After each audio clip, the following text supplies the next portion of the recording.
There are businesses that I could have turned around if I just got in a few weeks or maybe a couple of months sooner.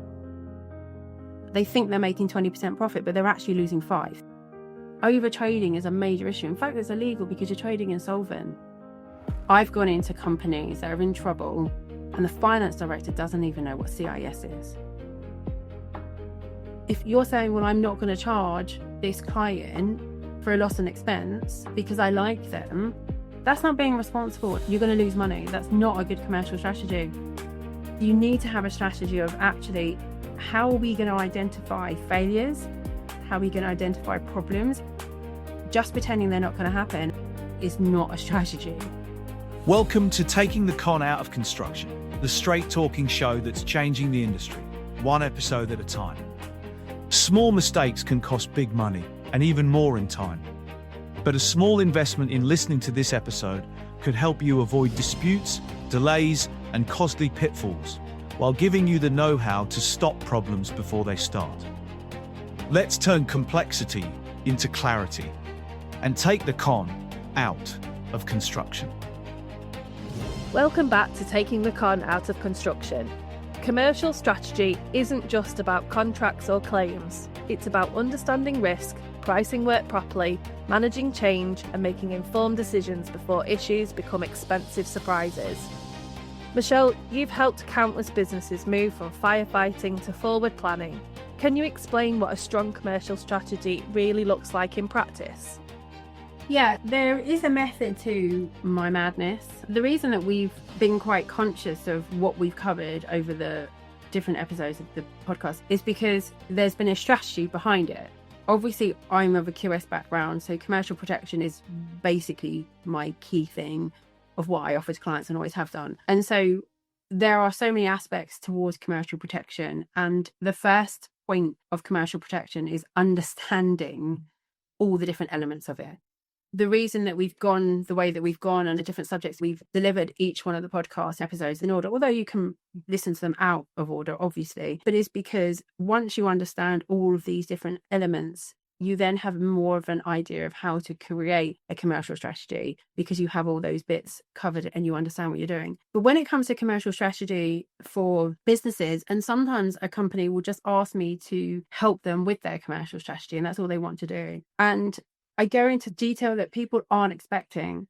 I often ask questions that people aren't expecting. Now, for me, when I'm devising commercial strategy for a business, the first thing I look at is the people. And you can have a mission statement, you can have a special product, you can specialize in a certain aspect, you can niche your market. There's all different things that you can do for your business. What makes you different and what really makes you who you are is the people within that business. And those people do come and go. So your commercial strategy that you might set for a company in January 2026 might not necessarily be relative in June 2026. It could still be relevant in July 2028. It depends. It all depends on how the business moves and how the people, more importantly, move inside it. You have to take into account the individuals within your business because they're the people doing the work on a daily basis. And not everybody is equal. Now, QSs, and I'm obviously going to use QSs because that's what I know the most about, have different strengths. I'm quite rare because of the way that my experience has gone, the way my career has gone, the way my business has gone. I'm actually pretty strong in a lot of areas because I've experienced in a lot of areas. I've also come through a lot of disasters in various different areas in a contract. I fully understand how important pre-contract work is. And I know the longer you spend on pre-contract, the less time you're going to spend post-contract. And I try to encourage people all the time to put off the first time they dig before they do that site setup. If you've got to put that back a month, put that back a month. Because as soon as you get the site set up, you're paying for health and safety, you're paying for people's time, you're paying for toilets or whatever it may be. Your prelims start racking up. If you don't have anyone on site, none of that starts. And you've got clarity and you're going to spend less time making mistakes, redoing things and all the rest of it. Like, literally a further week up front doing things diligently can save you 4 weeks at the end of the program. I know that because I've experienced it, because I've been there when a client said, no, we're starting on site, and I've seen the repercussions of that and I've seen the costs involved in that. I've had projects where nobody ordered the water in time, then you go to place the order with Thames Water, for example, because that's a local person most of the projects I work with are for, and they're telling you it's 18 months, and then you've got a project that's got no water for 18 months. It's a problem. with water, electric, gas, whatever it may be, when it comes to statutory authorities, if they tell you it's 18 months, and it's 18 months. If you haven't got the right permits in place and you haven't got a road closure in place or whatever it is, then you're just not closing that road and it's just not happening. And there's nothing you can do about it. I've learned by mistakes. It wasn't necessarily me making all the mistakes, but I've seen how they happen, what they are, and the impact of them. And where I've worked for so many different companies, being freelance for so long, I've found all different archetypes, different systems, different processes. And how I've been successful in the last 25 plus years is literally getting involved, rolling my sleeves up and getting involved in the project and getting into the guts of the business. Because the quicker I figure out the people, the easier I can produce, because I know how to deal with each of those people. So my first priority in any project and any company I'm working for is to try and figure out who is who, not on an aspect of who's the boss or who's the junior or whatever, but what personalities have we got in this mix and what are their strengths and weaknesses. I've explained in other circumstances where one of my clients, I went in to work with them, they had 5 different QSs and I changed the way the QS works and it increases productivity. That's not necessarily going to work in another business unless you've got 5 of the same types of people. A QS role, for example, is very, very vast. Most QSs will not refer to themselves as estimating. They don't do estimating. Estimators do estimating. Some QSs will do estimating. A QS can be strong in various areas. We're generally responsible for writing contracts. You will have some companies, they'll get solicitors to write contracts. I don't think that's the best way of doing things, because solicitor's brief is totally different to a QS's brief. Solicitor's brief is about removing all risk for their client. A QS will understand actually some of those risks that you're removing are actually creating bigger risks for your client because you don't understand the way construction works. Some people are really good at negotiating contracts. Some people are really good at going through the detail of a contract and going through a project and making sure that everything is included. Other people are great at motivating teams on site or negotiating variations or driving sites. Other people are good at dealing with disputes. I remember the first year of university, everyone in the built environment did the first same year. Whether you were an accountant, QS, building surveyor, quantity surveyor, architect, engineer, we all did the same first year. And that's for a valid reason, because there is a lot of stuff and we all did contract law. But do you think engineers check JCT contracts? No, but they had to learn the same as I did. And then it's about your individual experience after that. And as everybody knows at school, I have used trigonometry numerous occasions in my career, but I'm the only person I know that ever has. And that's because I've been given a drawing and I didn't know what the measurement was. So I've used trigonometry to figure out, because I had 2 sides to a triangle, and I figured out what that dimension would be. Now, that's probably quite rare, and there's not many other people would do that, but everyone had to learn trigonometry at school. And I'm one of the people that can say I've actually used it in my adult life. But we all know that what we learn at school or in university isn't necessarily what we use on a daily basis. And business is no different. When you're looking at what your commercial strategy is going to be, you need to pay attention to who you have. Part of your commercial strategy is linked to your recruitment strategy or your manpower or your team strategy on how your team works. So yes, I call it commercial strategy, but as I've said before, for a QS to do their job properly and be successful and to be efficient, everybody else has to do their thing. So if I'm taking on a contract, it needs to have been priced properly. There's also qualifications and assumptions. For example, you've got a new office building and there's 200 square meters worth of new wall, but there's no detail on the new wall. But you've priced to have fireboard on both sides or plasterboard on both sides. That detail isn't available in the tender, and you make an assumption so that everybody knows that this is what you've priced for. And if they turn around and develop the design and say, actually, this needs to be fireboard and you've only allowed for plasterboard, you've got that assumption, but you need to make sure that was in the contract. These are bits and pieces that you need to understand. Now, if that's been done properly, that's great. If it hasn't and it hasn't been priced properly, I've got a problem. I also have a project manager that needs to have a program. If that program is right or that program is possible, or if the client is turning around and say, we want it done in 6 months, but it's a 9-month program, someone needs to have stood up to that and said, this is a problem. If it's a problem, you can't deliver that program. I need to know that, because somehow I need to find a way of extending that program. Otherwise, we're going to get crucified if it's not possible. But if the project manager isn't doing what they're supposed to be doing, again, I can't do what I need to do because the project isn't moving and I can't claim the money. I can't pay anyone. It's all these bits and pieces. Part of your commercial strategy has to involve who you've got and how all bases are covered. Another thing that I often do when a company is struggling is do a gap analysis.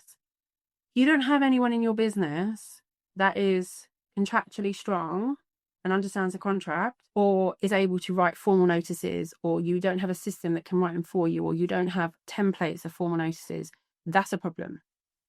That is where sometimes I can come in, or I'll suggest using somebody fractional, or maybe you need to get a more senior person, but you have to have someone that has commercial knowledge. so that if there is a problem contracting on site, you've got someone to either go to within your business, or you've got a consultant that you can reach out to as and when. That's important because knowledge is power. You also need to make sure you've got the right systems and processes, which we discussed in a previous podcast, and making sure that you've got enough things to empower your people. Again, like going back to accountability that we spoke about last week, have you got the right people and have they got the right tools to do their job? Do they know what their job is? This is all part of the commercial strategy. Then you've got fail safes. We've got a system. What is the system? What is the risk? This is a risk. How are we going to mitigate that with this system or this or that? You need to be aware of having a risk register of your business. I have risk registers on every single project I work on. These are the risks. Traffic light system. I love it. Very simple. This is of high risk. So I know when I'm looking at my risk register, these are a risk. And when you're having monthly meetings and communication, these are the risks. This is still red, guys. Why is this still red? It might be a risk that's going to stay red throughout. And that's fine because it's a risk throughout the project. We just need to be aware of it. Then you've got the ambers, but the plan is to get the reds into amber and the ambers into green so that you've got a very heavy green register as it goes forward. But that's not always possible, but it's being aware of that. There's no point in burying our head in the sand. Obviously, accountability has something to do with it too, because if you're not real about what's going on and real about your business and real about your overheads and real about what you can and can't deliver, I mean, okay, fine, we've got cash flow problems. I tell you what I'll do. I'll go and get another job and I'll make them pay me a 20% deposit. That's not solving your cash flow issues because there's no flowing. You're then going to spend that money on another project. The amount of companies in the construction industry that overtrade, and the reason that they're carrying on going is because they just keep bringing the cash in, but actually they're not checking to see if they're making any money, and they're constantly losing money. They think they're making 20% profit, but they're actually losing 5 on every job. That's not going to last long, and that's taking robbing Peter to pay Paul to a whole new level. Overtrading is a major issue. In fact, it's illegal because you're trading insolvent. And just by getting the money in to pay the last project, get another project in to pay the last project, that's not how you work. You need to find out why the project lost money and not just bury the head in the sand. Oh, they pay us, they give us a load of work. We're not going to charge them an expense or an extension of time. If they haven't given you the information and they haven't given you what you need to deliver a successful project, why shouldn't they pay? I have had problems with my BMW recently and BMW couldn't fix it. There was a problem with a part. I didn't have my car for 2 months. BMW paid for me to have another car because they couldn't deliver. They took accountability for the fact that they couldn't fix my car because the parts were just not available. It took them 2 months. My point is, if you're saying, well, I'm not going to charge this client for a loss and expense because I like them and because you play golf together or because you like to go for a beer with them, that's not a good commercial strategy. And the amount of times I've had these conversations and they said, we're making 20% profit. We want you to have a look at this. And I go, right, okay, what about extension of time? No, we're not. Okay, fine. I then go to the accounts and I was like, right, I need this information, that information. When I then present the cost of that extension of time, the fact the project is delayed, could be 6 days, could be 6 months. When I turn around and say, actually, because you've allocated all your overheads to an overhead package and you haven't allocated them directly to the project, you're not aware that you're not making 20% profit on this. You're losing 5%, or you're making 5% profit, or actually your client is costing you 10 grand a month in prelims, or it could be 10 grand a day, it could be 10 grand a week. When I present that information to the client, you see how quickly they pick up that phone. It's literally instant. It's happened numerous occasions. I've presented it. They have a minor heart attack. They're like, what the hell? I explain the figures. And next minute, before I've even finished what I'm saying, they are on the phone to that client arranging a meeting. That is part of a commercial strategy. It's making sure that the directors are getting the right information. Now, in order to make sure that that director is getting the right information, you have to have someone in the accounts department, or whether it be the QS. So sometimes you'll have a QS that's really strong on doing CVRs. Some QSs hate them. Some accounts departments do them. There's nothing wrong with that necessarily, but unless an accounts department fully understands how they should be allocated different projects, what's the project cost and what's not, yes, they've got an accounts team that does that, great. You've got some software that does that, even better. You've got a finance director that knows how to do that. That's fine. A lot of companies I've met in the industry, in construction, especially subcontractors and main contractors, don't like spending a lot of money on finance directors. Now, I don't agree with this. This goes down to accountability again. A lot of finance directors I've seen in the past have come to work in construction that do not understand the construction industry. I've gone into companies that are in trouble and the finance director doesn't even know what CIS is. When you have a main contracting firm or a developer or anything to do with construction and you're not dealing with CIS, you've got a problem. That was huge. absolutely huge. Luckily, I convinced them to go to HMRC, explain the situation, but it was dealt with, but it was very expensive, very costly. But if they'd found out and 6 months later, one of their other businesses got an audit, it could have been a disaster.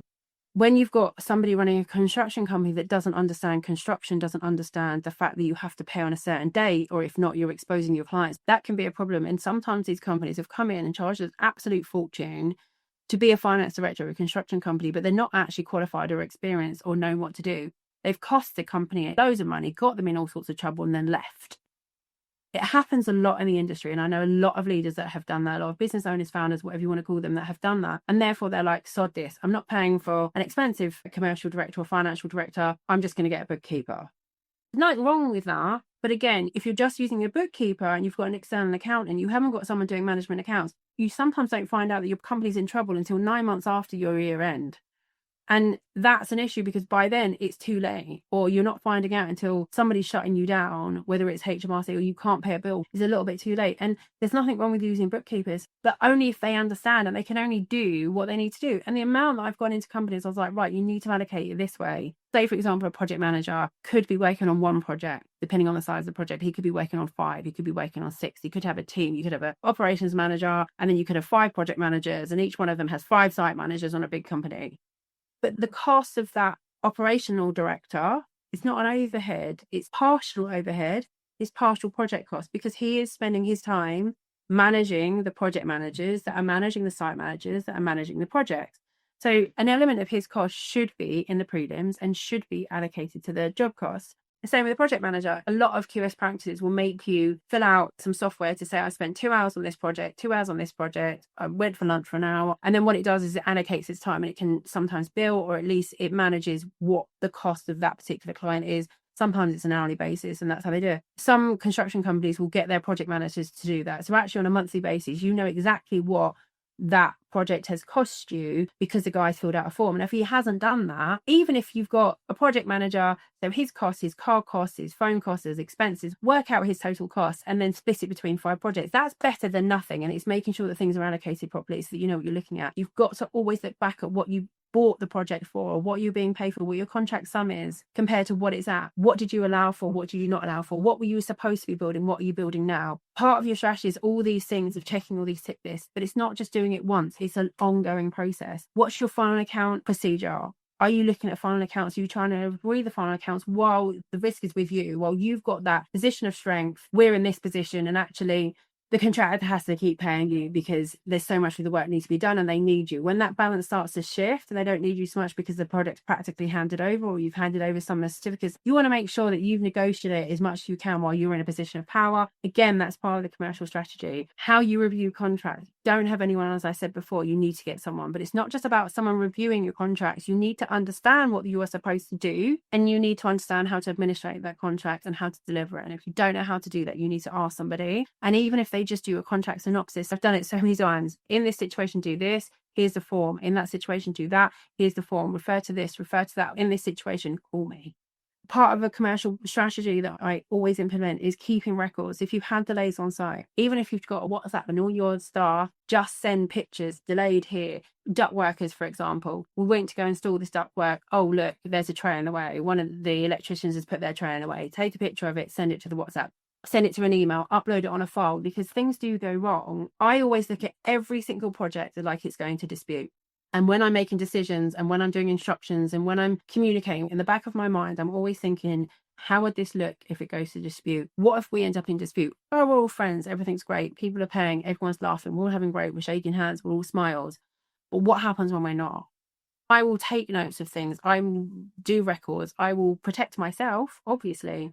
I will issue reports. I will issue photographic records. I will file them in date order. I will take lots and lots of pictures. I'll write everything down, because if it comes to the point 6 months, 8 months, 12 months, 18 months, 3 years later, there's a problem, I know that I've got that information. It's about getting these systems and processes to make sure that you're protected in the point that anything goes wrong. I'm always looking at every single project, and when I write a contract, what happens if it goes to dispute? When I'm doing evaluation, a contract sum, contract terms, pricing a document, add and omits, variations, all these things, whenever I'm looking at them, is what happens if this goes to dispute? Have I documented this properly? Have I got the information? And yes, It might take a bit of extra time. It may even add 20% onto my day, making sure that these things are protected. But trust me, adding 20% onto my day just to make sure things are documented properly can save businesses. Because in 6 months, 8 months, 10 months time, if you've got to try and find that information and you're scrolling through your phone or your emails, that takes hours, days, weeks, and costs an absolute fortune. And on top of that, you've got the panic factor, or you may not have that information, and that can be catastrophic. Commercial strategy, my definition, is protecting your business. Of course, there's other elements of it, how you get your work, how you tender your work. I know many people, their commercial strategy when it comes to cost is they go in really, really cheap, they win the work, and then they hit people with variations. Don't get repeat business out of that. There are other ways of doing it, and like we talked about it in tendering. So the other thing about your commercial strategy, and this is back to accountability, is what you do when things go wrong. I've mentioned before, things happen, accidents happen. You can plan for as much as you like, but you cannot plan for everything. You need to have a strategy on how you're going to deal with things that go wrong. The amount of people that just bury their heads in the sand, and I'm dead against it. I'm much more, let's see what this problem is. Let's open it up. Let's talk about it. Let's be honest about it. What is the actual problem? Let's look at ourselves and look at what we need to do, but what are we going to do to fix it? Because if you've got a feeling that a project is going awry and it's going off track, it's not going to come back by itself. It never does. And in the construction industry, especially, if things are off track, if their program's not running in time, if costs aren't working, you're not getting paid on time. If there is a problem, it's not going to heal itself. It really isn't. See, part of your commercial strategy is, how are we keeping a check? How are we looking at our projects realistically? Are we in touch with reality? Do we actually know what's going on? And it's fine if a project isn't working. It's fine if a project is behind, because you can deal with it. You need to have a strategy of actually, how are we going to identify failures? How are we going to identify problems? How are we going to identify issues? And what's our policy to deal with them? What's our strategy to deal with them? Because just pretending they're not going to happen and just waiting for, I don't know, the end of it, and all of a sudden just to try and grip on to final account stage is not a strategy. That's a recipe for disaster. You have to keep your feet on the ground, and you have to be honest with yourself and your team and your teammates and your boss. If you're listening to this and you're part of the team and you know for well there's a problem with the project, but the project manager is not delivering and the director of the business is sitting there happy-go-lucky thinking everything's rosy, you need to do something. You need to make a change. That's your responsibility. You're accountable for that, and you need to do something about it. But you need to also make sure, as the business leaders that I'm talking to now, that your door is open, that you're approachable, that if there is a problem, you have a team and you are checking in with them as check everything all right. Whatever strategy it may be, you need to make sure that you have a strategy for when things go wrong, whether you've got an internal system or it's an external resource. And if it's me on speed dial, amazing. But the longer you leave it, the worse it's get. And there are so many companies that I've been called into way, way too late.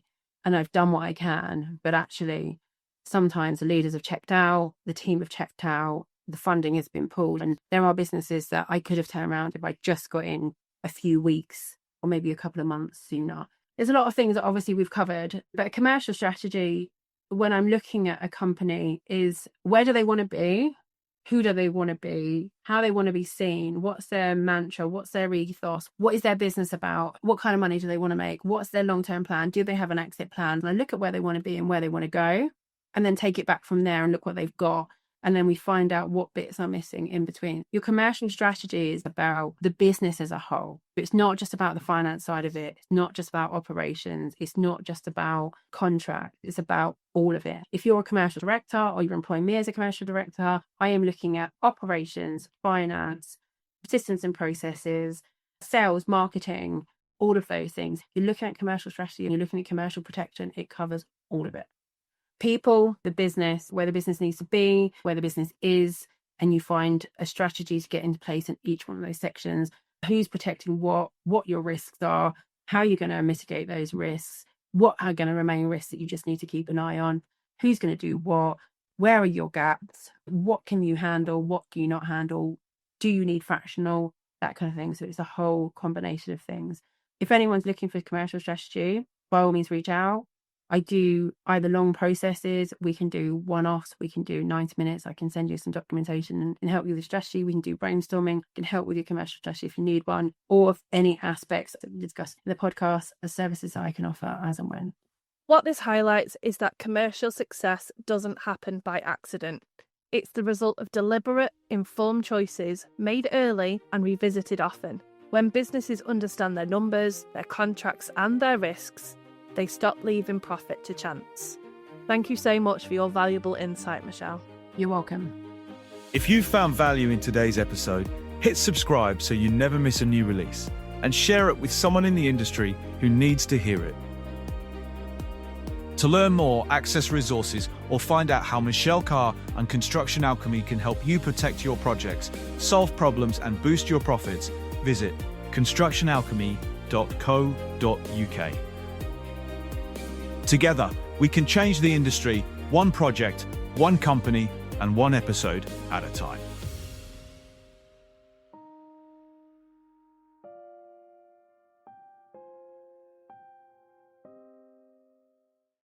The views and opinions expressed in this podcast are based on the personal experiences of Michelle Carr and her guests. They are for general information only and should not be relied upon as professional or legal advice. Always seek your own independent advice before making decisions. Neither Michelle Carr nor Construction Alchemy accepts liability for any loss, damage, or consequences arising from actions taken based on this podcast. Thank you for listening.